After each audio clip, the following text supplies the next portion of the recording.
Buen día, gente, estamos en el video 510 para la lista de reproducciones de llanura terrestre. Y hoy voy a hablarles sobre el Sol y el Sol aparente. Y lo primero que tenemos que entender es fluidos. Acá yo estoy dentro de una pileta, estoy sumergido en una pileta de agua, ¿sí?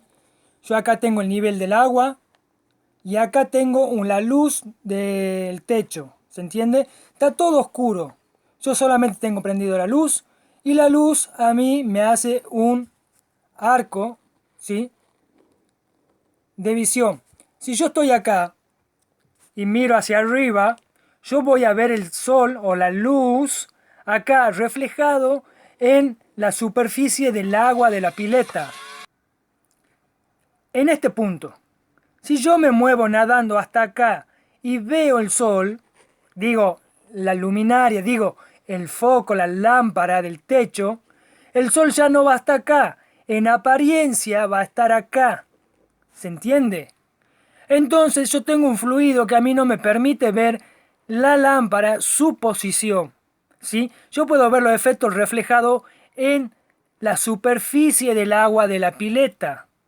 Entonces, yo puedo conocer la altura del agua de la pileta, 4 metros, pero desconozco esta altura que hay desde la pileta, desde el agua de la superficie hasta el foco.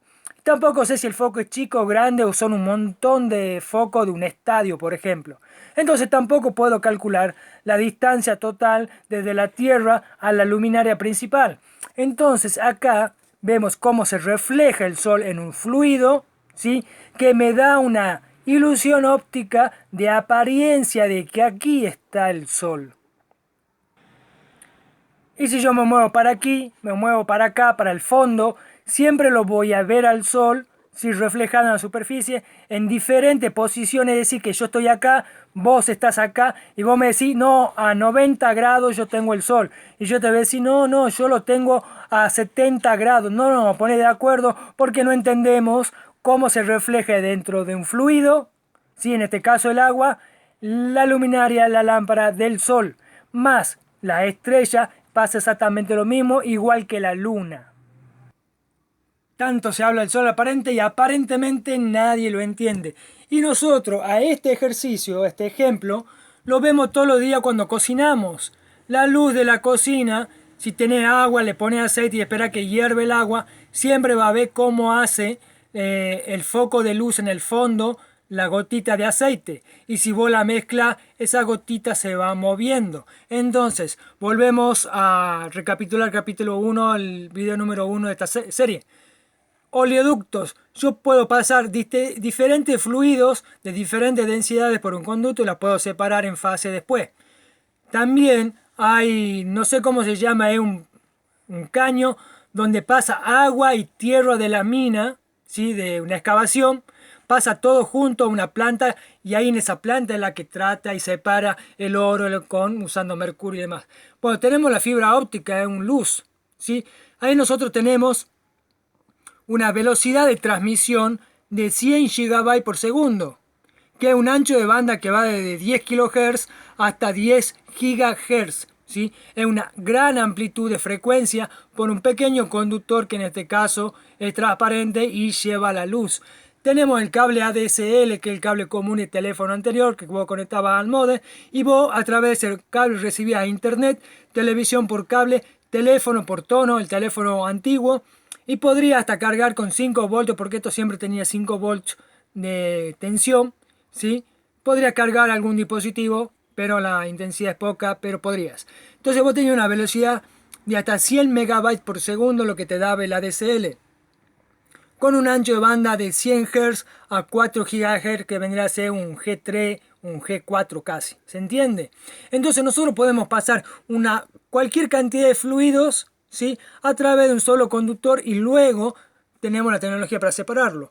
Bien, veamos cómo se clasifican las ópticas. Tenemos ópticas convergentes, donde la luz, ¿sí?, viene recta y se converge en un foco, ¿sí?, en un punto focal. Y después tenemos las divergentes, que son diferentes tipos de lentes, que la luz llega paralela y la difracta o la refracta, ¿sí? Y volvemos al triángulo del volumen es directamente proporcional a la presión e inversamente proporcional a la temperatura. Para entender que la luz, independientemente del lente que estés usando, en la superficie en donde rebota la luz vos tenés una reflexión, ¿sí? Se refleja la luz, ¿sí? Como que rebota como en un espejo. O en el agua tenemos la refracción, donde llega la luz y la densidad del fluido curva la luz, ¿sí? Esa es una refracción, como en el ejemplo de la pileta, ¿sí? Y tenemos la difracción. Llega una de luz y se divide, ¿sí? Se difracta, se divide en diferentes haces, igual que acá. Entonces nosotros vemos que este es el punto focal. Acá me muestra a mí el sol, este punto focal, y veo todo esto iluminado, ¿sí? Por la difracción de esta luz, que me da a mí el cielo azul, el cielo iluminado. Y como todo está de noche, a los bordes de la pileta siempre va a estar oscuro, ¿sí? Ahora imagina, en el ejercicio anterior teníamos diferentes fluidos, no solamente agua, ¿sí? Entonces, imagínate, acá tenemos agua, acá tenemos aceite, aire y varios gases. Imagínate si con una sola superficie, un solo fluido que es el agua, tengo todo efecto, ¿qué pasaría si tendría agua sobre agua, sobre agua, sobre agua, de diferentes densidades, diferentes colores, en fin? Entonces se hace mucho más difícil encontrar la ubicación del Sol. Aunque al final, lo que nos va a importar y al final es en la última superficie, la primera nuestra, donde que se refleja, y ese es el Sol que vemos, que se llama Sol aparente.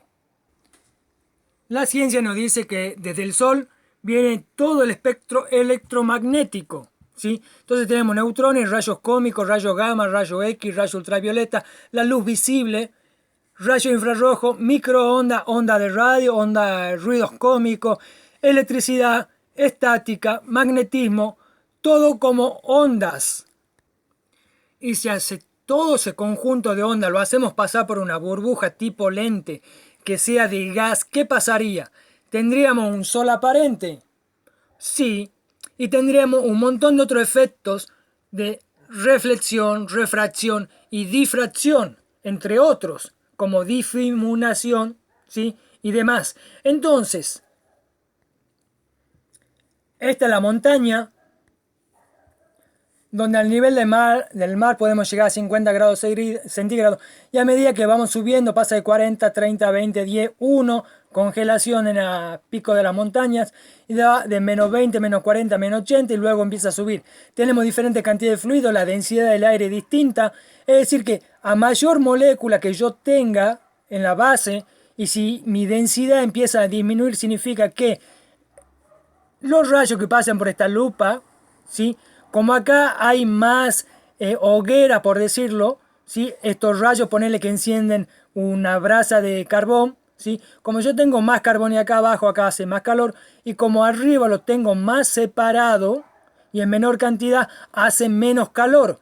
Entonces podemos determinar que los rayos tipo microondas, ¿sí? Calientan el aire que respiramos, y eso es lo que nos da el calor. Pero si nosotros consideramos este lente como una bolsa o burbuja de gas, o la gota de donde cocinamos nosotros, y que pasan todos estos rayos, ¿sí? Tenemos acá el sol aparente, ¿sí?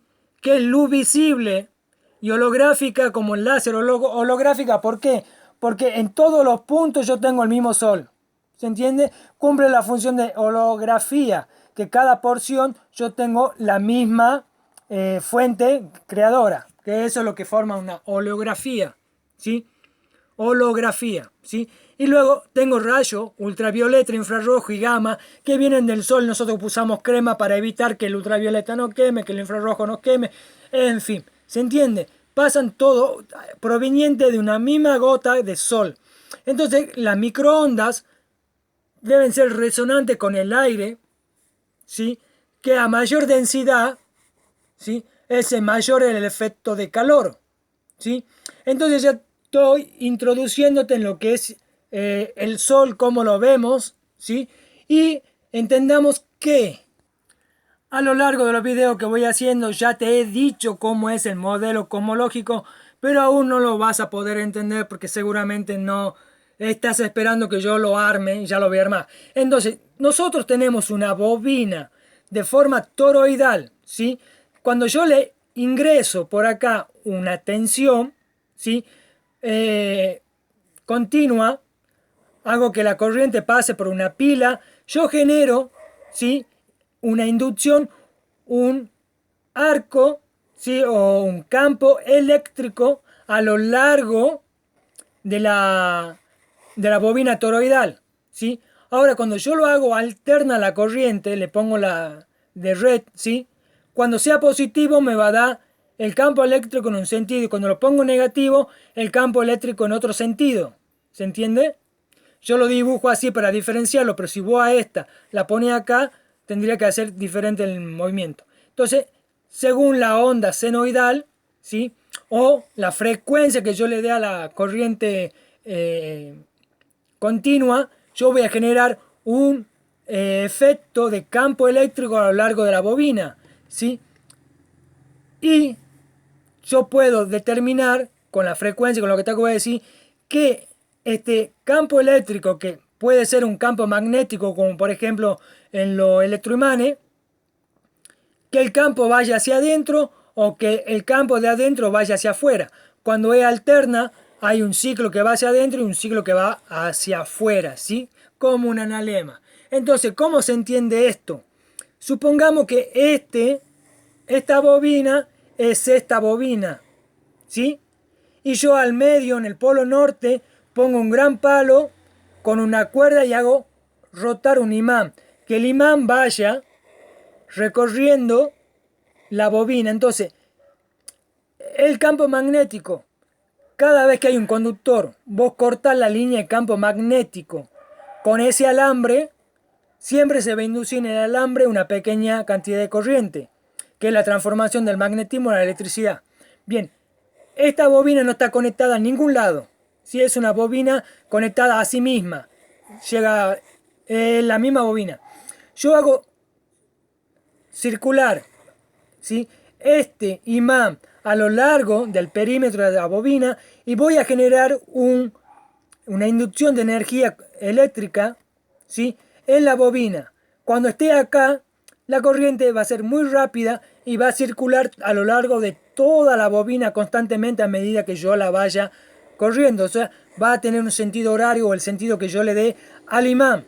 Y a la vez se me va a estar generando un campo eléctrico alrededor de la bobina, siendo máximo debajo del imán y mínimo del lado opuesto, ¿sí?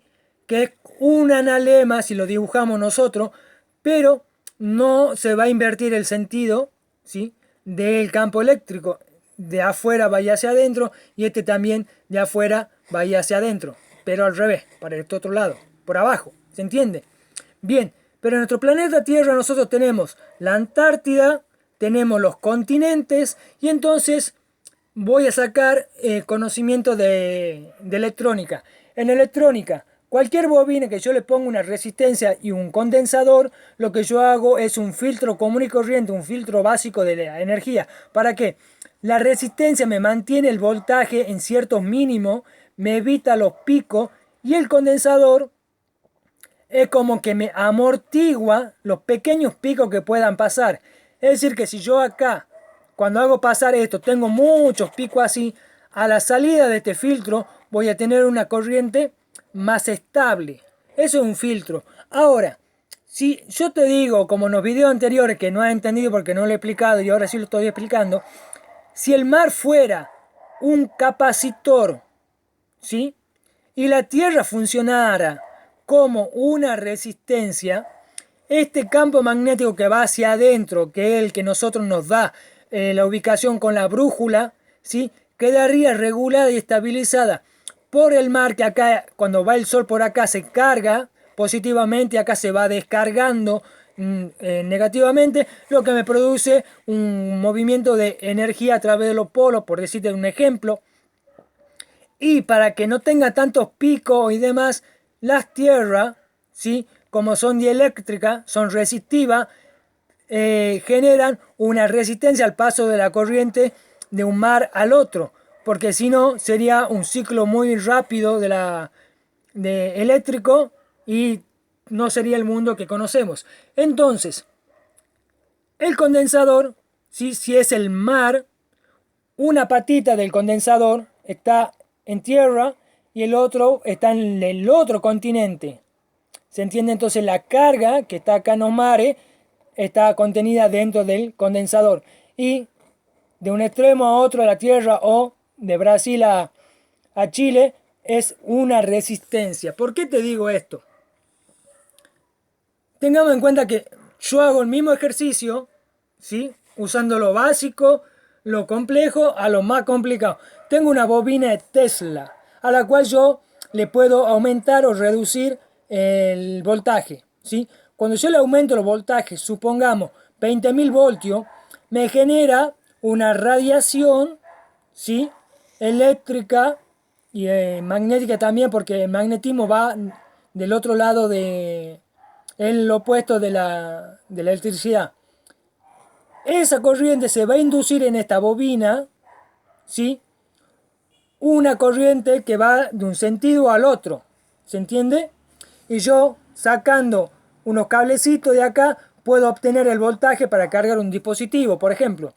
Pero si vemos acá como la Tierra, o la base, el centro, si acá estaría el mar y estaría en los continentes, vemos que esta bobina, que induce una corriente acá en el bobinado, toroidal o circular, también estaría afectando a la Tierra y a los mares, cargándolo con la misma energía que se carga esta bobina. Y si yo bajo la corriente, la intensidad de corriente, de tener, o el voltaje, de tener 20.000 voltios a 10.000 voltios, ¿sí?, vemos que acá solamente, ¿sí?, estaría influyendo el campo de acción de esta frecuencia y no llegaría con mucha... no llegaría bien a los bordes de la bobina. Es decir, que mi bobina ya no sería eficiente para sacar corriente. Entonces, ¿qué es lo que hace el analema? ¿Ves los puntos, los centros? Este es el solsticio de Capricornio y este es el solsticio de verano del hemisferio norte, o sea, del de Cáncer. Capricornio y Cáncer acá el Ecuador. Entonces, si yo puedo hacer, yo ya dije, con la frecuencia, ¿sí?, depende si pongo positivo o negativo en uno de estos lugares, yo puedo hacer que la bobina de Tesla me haga girar el papelito de aluminio para un lado o para el otro. Igual puedo hacer que toda su carga eléctrica, ¿sí?, circule de un lado para el otro, así que ya lo puedo dar sentido de giro a este campo que también es como un analema, ¿sí?, pero en este lado y en este lado se cargan. Entonces, acá ya dibujando el planeta, ¿sí?, con el mapa de Gleason, tengo la Antártida que es hielo y eso no es menos importante, ¿sí?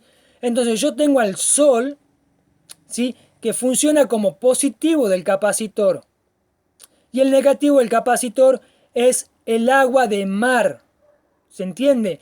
¿Por qué? Porque si estoy cargando de energía del Sol todo este conjunto de energía, neutrón y demás, al agua y al aire.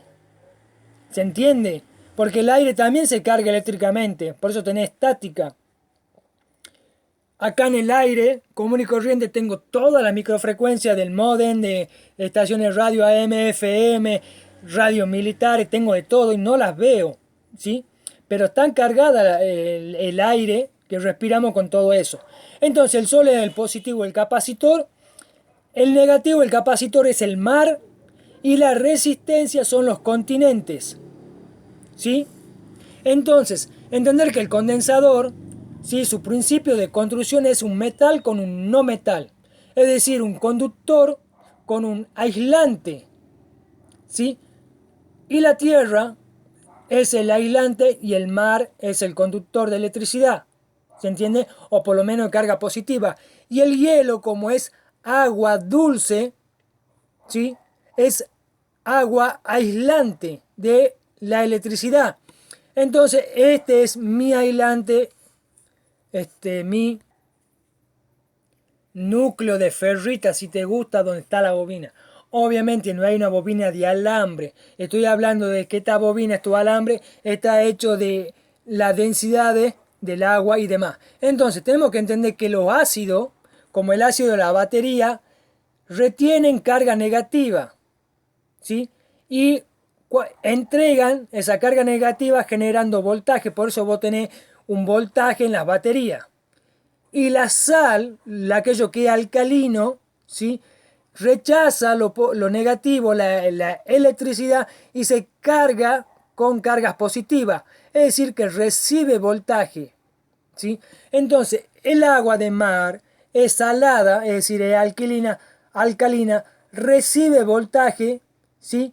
Pero no funciona como un ácido que conserva la energía como una batería, ¿sí?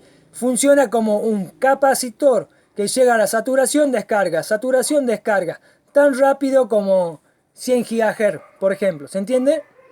Entonces ya tenemos un modelo medio eléctrico de lo que es el Sol. Y sepan, disculpa, no quiero hacer video más largo, pero el video que continúa es una continuación de este video. Nos vemos, gente. Chau, chau.